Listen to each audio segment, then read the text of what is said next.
मागच्या व्हिडिओमध्ये आपण थालीपीठची भाजणी कशी करायची ही बघितलेली आहे। आता या व्हिडिओमध्ये आपण थालीपीठ कसे बनवायचे किंवा कसे थापायचे हे बघणार आहोत।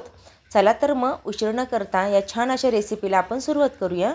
नमस्ते, मी पल्लवी, सिम्पली कुक विथ पल्लवीच्या किचनमध्ये तुमचं खूप आणि खूप मनापासून स्वागत आहे। इथे आपली भाजणी ही रेडी आहे, तुम्ही बघू शकता खूप छान झालेली आहे।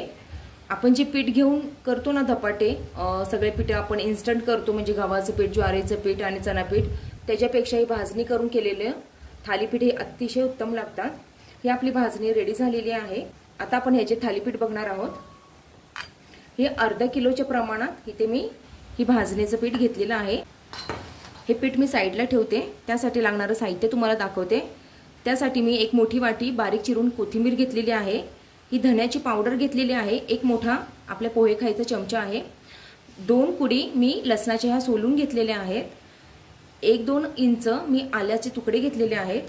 धना पावडर हे मी 2 मोठे चमचे घेतलेले आहेत। धना आणि जिरं ह्याच्यात छान लागतात। इथे मी हे गावरान तीळ घेतलेले आहेत। तीळ हे मी मोठे 2 चमचे घेतलेले आहेत। आणि इथे मी कलरसाठी हळद घेतलेली आहे। इथे मी कमी तिखटाच्या या मिरच्या घेतलेल्या आहेत, ह्या धुवून घेतलेल्या आहेत। आता ह्या मिरच्या आपल्याला कमी तिखटाच्या का घ्यायच्या आहेत, कारण जर तिखट आपण मिरची वापरली तर ती आपण कमी टाकतो आणि त्याची चव मग जे थालीपीठ करतो त्याला ती उतरत नाही मिरचीची चव। आणि जर कमी तिखटाची आपण जर मिरची घेतली तर ती आपण जास्त टाकतो आणि या मिरचीची टेस्ट ही खूप छान लागते मग जेव्हा आपण ते थालीपीठ बनवतो तेव्हा। त्याच्यामुळे मी सहसा ही कमी तिखटाचीच मिरची वापरते आणि आपल्याला चवीनुसार मीठ लागणार आहे। चला तर मग आपण रेसिपीला सुरुवात करूया। इथे आता एक मिक्सरचं भांडे घेऊन आपल्याला आधी या मिरचीचा ठेचा बनवायचा आहे। त्याची आपल्याला छान अशी पेस्ट मिरचीची बनवायची आहे। थालीपीठमध्ये मिरची आणि मिठाचं प्रमाण किंवा जिऱ्याचे प्रमाण हे योग्य असलं ना खूप ते चविष्ट छान लागतात। आता त्यामध्ये आपल्याला लसूण टाकून घ्यायचं आहे, आपल्याला जी बारीक पेस्ट बनवून घ्यायची आहे। आलं टाकून घ्यायचं आहे। आता यात मी थोडं बारीक होण्यासाठी छान थोडं मीठ टाकून घेते, म्हणजे छान असं बारीक होतं। हे आपल्याला छान असं बारीक करून घ्यायचं आहे।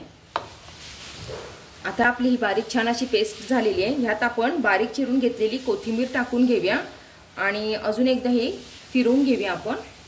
काही कोथिंबीर आपल्याला वरून अशीच पिठात मिक्स करायची आहे आणि काहीची आपल्याला पेस्ट बनवायची आहे। हे जे छान आपलं हे दरदरीत असं हे मिश्रण मी विदाऊट पाण्याचे बारीक केलेलं आहे। दरदरीत असं आपलं हे बारीक झालेलं आहे।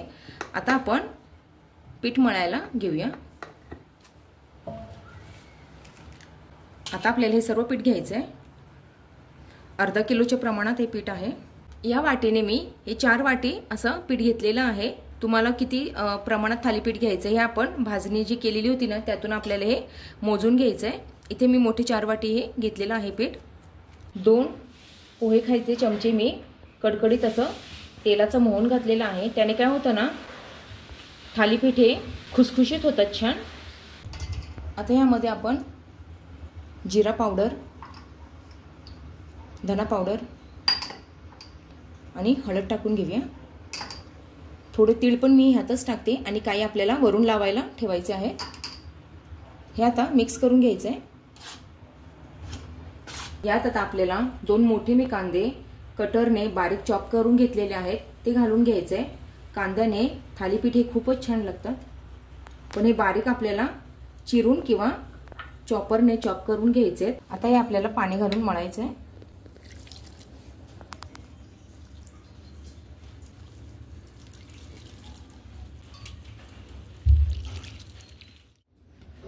आपलं पीठ इथे हे छान असं मळून झालेलं आहे। तुम्ही बघू शकता जास्त घट्ट पण नाहीये आणि जास्त पातळ पण नाहीये। हे पीठ आपण झाकून असं एक 15 ते 20 मिनिटांसाठी आपण भिजून देऊया। इथे 15 ते 20 मिनिट आपले झालेले आहेत। पीठ हे खूप छान असं भिजलेलं आहे।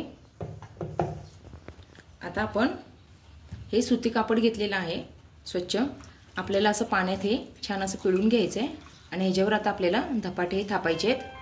तुम्हाला किती लहान आणि मोठे करायचे आहेत त्यानुसार आपल्याला असा गोळा घ्यायचा आहे।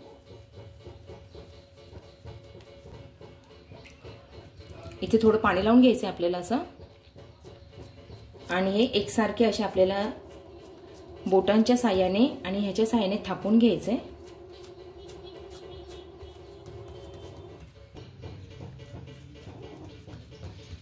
आपण जेव्हा भाजणी करतो ना तेव्हा या धपाट्यांची चव खरंच खूप छान लागते आणि एकसारखं ते दळलं जातं. जेव्हा आपण त्याला भाजतो ते सगळं धान्य आपण जेव्हा भाजतो तेव्हा ते दळलं पण एकसारखं जातं. आणि जेव्हा आपण गव्हाचं पीठ वगैरे असं वेगवेगळं घेतो तेव्हा गव्हाचं पीठ हे खूप आपण बारीक दळून आणलेलं असतं. त्या पिठांपेक्षा ही भाजणीचे धपाटे आहेत ना खरंच तुम्ही एकदा नक्की करून बघा. इतके छान लागतात ना आणि तितकेच ते पौष्टिक पण आहे. तेल टाकून घ्यायचे म्हणजे त्याची चव खूप छान लागते अजून. आणि असे 4 होल पाडायचे. त्या होलामध्ये आपल्याला तेल सोडायचं आहे म्हणजे ते छान असे खरपूस भाजले जातात. आता ते भाजण्यासाठी आपण नॉनस्टिकचा तवा वापरत आहोत. तुम्ही लोखंडाचा वापरला तरी पण चालेल. आधी खाली असं तेल लावून घ्यायचंय त्याला आणि असं आपल्याला सोडून घ्यायचंय. वरून एक थोडा पाण्याचा हात लावायचा आहे. आता या होलामध्ये आपल्याला तेल सोडून घ्यायचंय. आपण एक 5 मिनिटं झाकून ठेवूया. झाकून ठेवल्यामुळे स्टीमवर हे छान असे वाफरले जातात आणि खूप असे मऊ धपाटे आपले होतात. आता मी दुसरा इथे धपाटा तुम्हाला करून दाखवते. आधी आपल्याला काय करायचं आहे ना, परत हे जे पाणी घेतलं होतं ना त्यात असं हे सुती कापड पुन्हा आपल्याला असं छान असं पिळून घ्यायचं आहे म्हणजे धपाटे थापताना पिठाला जास्त चिटकत नाही. पाण्याचा हात घेऊन असं आपल्याला थापून घ्यायचं आहे. खूप पटपट होतात हे करायला लागले की एकदा. आम्ही ना जास्त करून हे धपाटे रविवारी जेव्हा सर्वांना सुट्टी असते ना तेव्हा करतो. मुलं पण घरी असतात आणि काहीतरी असं पौष्टिक वगैरे किंवा असं वेगळं भाजी चपातीपेक्षा काहीतरी वेगळं म्हणून आम्ही हे करतो. मुलं खूप आवडीने खातात. तुम्ही टिफिनमध्ये पण देऊ शकता मुलांना. पातळ असे थापायचे आहेत म्हणजे ते छान असे क्रिस्पी आणि कुरकुरीत छान लागतात. कडक होतात ते छान. छान असा आपला भाजलेला आहे. अजून एक आपण 2 मिनिटं ह्याला ठेवूया. ह्याला आपण थोडं तेल लावून घेऊया. 2 मिनिटं आपण ह्याला झाकून ठेवूया म्हणजे जी भाजणी केलेली असते ना ती छान अशी उकडली जाते. ह्याला तर तेल टाकून घेऊया.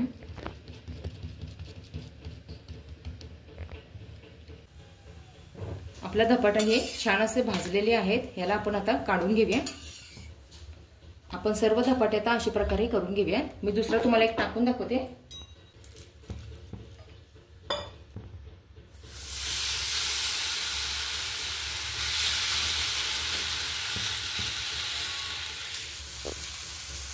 या होलामध्ये तेल सोडून घ्यायचंय म्हणजे ते छान आतमध्ये क्रिस्पी होतात हे धपाटे. ह्याला आता आपण 5 मिनिटं वाफेवर उकडून देऊया छान.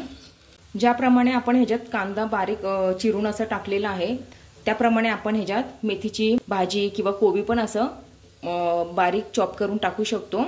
मुलांना ते अजून पौष्टिक होतात. मग कोणतीही तुम्ही भाजी ह्याच्यात घालू शकता. तर मग कशी वाटली रेसिपी? सोपी आणि चविष्ट आहे ना. गरम गरम लोण्यासोबत खा आणि कशी लागली हे मला कमेंट करून नक्की सांगा. रेसिपी आवडली असेल तर व्हिडिओला लाईक शेअर आणि सबस्क्राईब करायला विसरू नका. भेटूया पुढच्या स्वादिष्ट रेसिपीमध्ये. तोपर्यंत बाय.